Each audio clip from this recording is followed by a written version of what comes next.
যে মামদানিকে মেয়র নির্বাচনের আগেও কঠিন ভাষায় ধুয়ে দিতেন, সেই মামদানিকেই প্রশংসায় ভাসালেন যুক্তরাষ্ট্রের প্রেসিডেন্ট ডোনাল্ড ট্রাম্প। হোয়াইট হাউসের ওভাল অফিসে শুক্রবার গুরুত্বপূর্ণ বৈঠকে ট্রাম্পের সঙ্গে সাক্ষাৎ করেছেন নিউ ইয়র্কের নির্বাচিত মেয়র জোহরান মামদানি।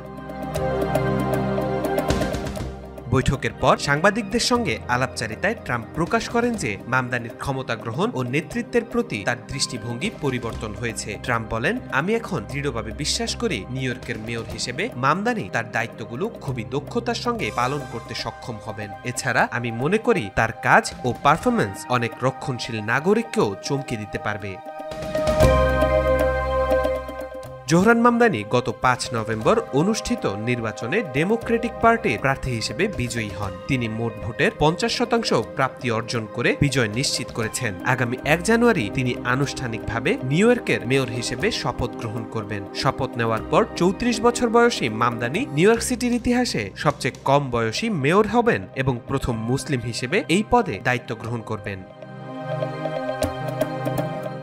নির্বাচনের সময় প্রেসিডেন্ট ডোনাল্ড ট্রাম্প ও তার প্রশাসন জোহরান মামদানিকে আটকানোর জন্য সক্রিয় প্রচেষ্টা চালিয়েছিল। ট্রাম্প তাকে কমিউনিস্ট উন্মাদ আখ্যা দিয়ে উদ্বেগ প্রকাশ করেছিলেন যে নির্বাচিত হলে মামদানি নিউ ইয়র্কের জন্য বরাদ্দ সরকারি অর্থ ব্যাহত করতে পারেন। মার্কিন সংবাদ মাধ্যম এক্সিওসের প্রতিবেদনে বলা হয়েছে, মামদানির বিরুদ্ধে ট্রাম্প প্রশাসন এবং রিপাবলিকান পার্টি মোট $240 কোটি খরচ করেছে প্রচারণার জন্য।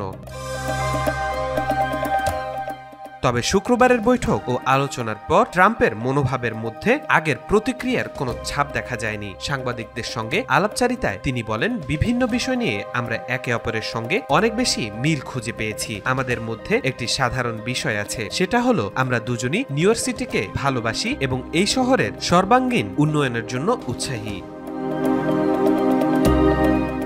ট্রাম্পের সঙ্গে বৈঠক শেষ হওয়ার পর মামদানি সাংবাদিকদের জানান, আমরা শহরের বিভিন্ন সমস্যা ও বাসিন্দাদের বিষয় নিয়ে খোলামেলা আলোচনা করেছি। বৈঠকটি ফলপ্রসূ, সম্মানজনক এবং বন্ধুত্বপূর্ণ পরিবেশে সম্পন্ন হয়েছে। আমরা উভয়েই শহরের উন্নতির লক্ষ্য নিয়ে এই আলোচনা করেছি।